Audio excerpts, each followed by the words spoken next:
Bonjour à tous et bienvenue sur ce brief indice de ce jeudi 11 septembre.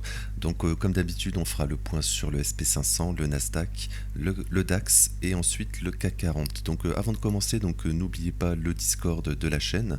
L'invitation, le lien est en description, n'hésitez pas à nous rejoindre. Hier, calendrier éco, j'en ai parlé plus tôt ce matin sur le brief crypto. Hier, on a eu les prix à la production qui ont été une surprise. On attendait plus 0,3, on a eu moins 0,1 et on a surtout le mois de juillet, on a eu une correction à la baisse. Ça veut dire on était à plus 0,9. Voilà, souvenez-vous, on était à plus 0,9 ici et là on est à plus 0,7. Ce qui reste élevé, bien sûr. On reste sur des niveaux de janvier par exemple. On peut comparer peut-être l'inflation. Oui, janvier, oui, c'était aussi en hausse à 0,5, mais normalement on a de l'avance sur les prix à la production. Est-ce que ça les prend en compte ou pas? Faudrait que je cherche l'info. Ici, on revient sur des niveaux de janvier 2025 sur les prix à la production. Et donc il faudra faire attention parce que justement, si on a un peu d'avance sur les prix à la production, on pourrait supposer en juillet, on a eu une forte hausse. Des prix à la production, plus 0,7. C'est ce mois d'août qu'on est en baisse, mais ça voudrait dire peut-être que justement on attend le mois d'août sur l'inflation aujourd'hui, donc peut-être qu'on aurait peut-être une mauvaise surprise, c'est également tout à fait possible. Surtout qu'on est déjà sur des niveaux importants, on a déjà été chercher un ATH sur le SP500, alors pas encore sur le Nasdaq, on est vraiment très proche, regardez, il nous manque pas grand chose ici. Pour aller chercher un nouvel ATH. Il faut faire attention, c'est des zones, il faut prendre des profits bien sûr en tant qu'investisseur pour ensuite, en cas de correction, d'avoir du cash pour acheter moins cher bien sûr et acheter plus et moins cher. C'est vraiment des niveaux, les sommets sont toujours des niveaux à prendre des profits, pas bien sûr tout prendre, mais prendre par exemple 10-20%, voire plus. C'est vraiment observé sur les indices US. Alors, sur le SP500, nouvelle ATH ici. Hier, on a la News Echo. La News Echo, elle nous fait faire un nouvel ATH. Ensuite, on a le mouvement de correction. On est venu également prendre le plus haut de la semaine passée ici, plus haut de la semaine passée. Donc, il faut faire attention. Est-ce qu'on va faire encore un nouveau sommet et pour ensuite retracer fin de semaine. Pour le moment, le début de semaine est plutôt haussier finalement. Regardez, on fait lundi, on ouvre lundi en cap baissier et pour le moment, on monte tout simplement. Donc, faire attention à une fin de semaine qui serait peut-être piégeuse et ça commencerait probablement aujourd'hui avec les chiffres de l'inflation. Finalement, les chiffres sont importants bien sûr, mais c'est surtout l'interprétation qui sera faite. Pour la baisse des taux, on presse toujours 3 baisses des taux. Voilà. Voilà, c'est un petit bug apparemment dans le site. Mais on presse toujours 3 baisses des taux. L'objectif de la Fed, c'est toujours 2 baisses, 2 baisses des taux. Le fait que les prix à la production hier sont en baisse est quelque chose de positif à court terme. Regardez, on est à 64% maintenant à 3 baisses des taux. Donc le marché presse encore 3 baisses des taux et 2 baisses à 72%. 2 baisses en mois d'octobre. Ça veut dire que la semaine prochaine, ça sera mercredi prochain. Oui, le 17. On aura la probable, c'est quasiment fait, je veux dire, la probable baisse des taux de la Fed, voilà, 92%. Donc il faudra faire attention qu'on n'a pas un sell the news tout simplement. Parce qu'on est vraiment sur les niveaux, sur des tops, juste avant la probable baisse des taux et donc finalement le retracement. Moi, je pense que c'est quelque chose de très probable parce que en plus on est en début de mois encore, début de mois. Pour le moment, on va bien au nord sur les indices. On va chercher finalement le plus haut du mois passé. Voilà, on fait un nouveau sommet. Donc faire attention, est-ce qu'on fait pas ça justement pour retracer ensuite parce qu'on a bien monté, donc on pourrait retracer.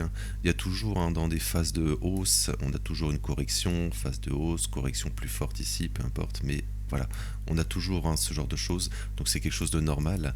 Et pour le moment, ça ne voudrait pas dire qu'on aurait un crash boursier. C'est possible, on ne sait pas. Tout peut arriver, bien sûr. mais on serait plutôt sur une respiration dans une tendance haussière, hein. Voilà, donc sur le SP500, donc nouvelle ATH hier. Donc sur le Nasdaq on s'est arrêté juste avant. Voilà, je vais le mettre ici. On s'est arrêté juste avant le sommet, hein, c'est sur le futur. Alors je pense sur l'indice on l'a pris, il me semble. Sur l'indice, hein, je pense qu'on l'a pris. Je pense qu'on l'a légèrement pris, oui, à 9,69 ici.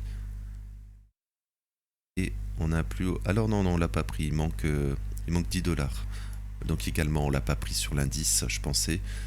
Mais bien sûr, sur l'indice S&P, on a pris un nouvel ATH. Hier, on ouvre et pour le moment, on se fait rejeter. Voilà, donc comme j'ai dit, hein, ces zones de profit, hein, sur les indices.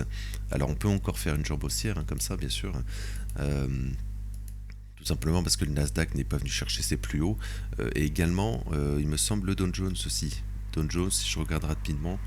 Alors on est venu ici, oui, on est venu chercher, mais hier on n'est pas venu. Donc on pourrait peut-être encore remonter, faire une prise de stop encore une fois, peut-être avant l'annonce éco, hein, de cet après-midi, ou sur l'annonce, augmentation de la volatilité et ensuite le piège, hein.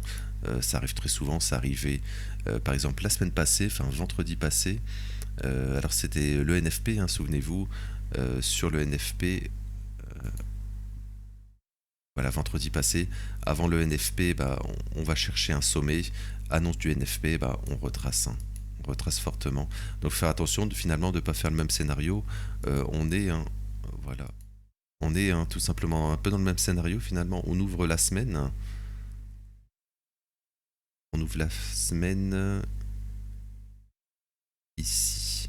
Oui, c'est la même chose, hein, enfin j'en ai déjà parlé finalement sur le S&P, mais en ouvrant gap baissier, on va à la hausse, faire attention à pas tout simplement retracer en fin de semaine. C'est ce qui arrive très souvent, et surtout avec des annonces éco.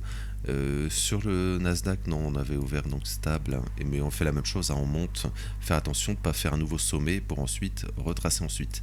Voilà, donc je vais enchaîner par le DAX, hein, le DAX. Le DAX donc également, on n'est pas venu prendre, hein, ici. On est toujours dans cette zone, hein, de fair value gap ici en 4 heures. Voilà, donc on travaille encore pour le moment. On ouvre la semaine, hein, ici, donc petit gap haussier. Pour le moment, on fait ça. Voilà, on va chercher un plus bas. La logique, hein, ça reste toujours d'aller chercher les plus bas ici, hein, parce qu'on se fait rejeter dans ce fair value gap. Donc je vais regarder en daily, mais je pense que c'est un peu la même chose. Voilà, oui, fair value gap daily ici. Donc pour le moment on travaille. Voilà, pour le moment l'objectif, hein, ça reste de prendre tous ces creux ici, pas des sommets, hein, des creux au sud.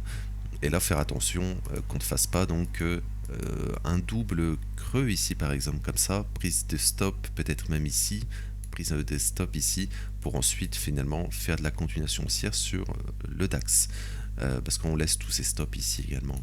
Donc faire attention qu'on ne soit pas dans cette consolidation, la manipulation baissière, pour ensuite avoir l'expansion à la hausse. Ça arrive très souvent sur ce genre de figure, on va dire. La prise de stop au sud pour ensuite piéger tout le monde et aller donc au nord. Voilà, donc pas grand chose, hein, on en avait parlé hier et avant-hier, hein. Tant qu'on gardait ce fair value gap daily ici, la baisse, spéculer à la baisse était le plus probable sur le DAX. Donc sur le CAC 40, c'est un peu la même chose finalement. On va à la hausse. Regardez, de lundi on ouvre, pour le moment c'est un peu la même chose que sur le SP500, etc. On ouvre en gap haussier, pour le moment on retrace à la hausse. Donc on s'arrête juste avant ici. Alors peut-être que comme sur le SP500, comme sur le Nasdaq, on fera peut-être encore une fois une dernière prise de stop ici. Et ensuite, bah, on est toujours, hein, dans ce scénario ici. On a donc toute cette zone, hein, de fair value gap baissier, comme ça.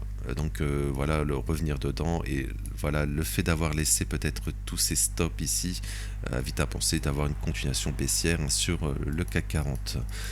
Enfin, en tout cas, c'est ce que indique le prix. Donc peut-être encore une... Voilà, on ouvre le lundi, on va au nord, peut-être nouvelle prise de stop au nord encore une fois, pour prendre ici ce lot donc c'est de la semaine passée, non, c'est de août. Ok, de août. Donc c'est pas on a déjà pris, hein, le plus haut de la semaine passée, alors oui, c'était ici. voilà, on l'a pris en début de semaine finalement. Donc faire attention qu'on ne fasse pas donc également dernière prise de stop pour ensuite retracer en fin de semaine. Et donc là, ça sera important avec les news échos. Voilà, donc je vais m'arrêter là pour aujourd'hui. Donc merci de votre temps. N'hésitez pas à vous abonner, à liker.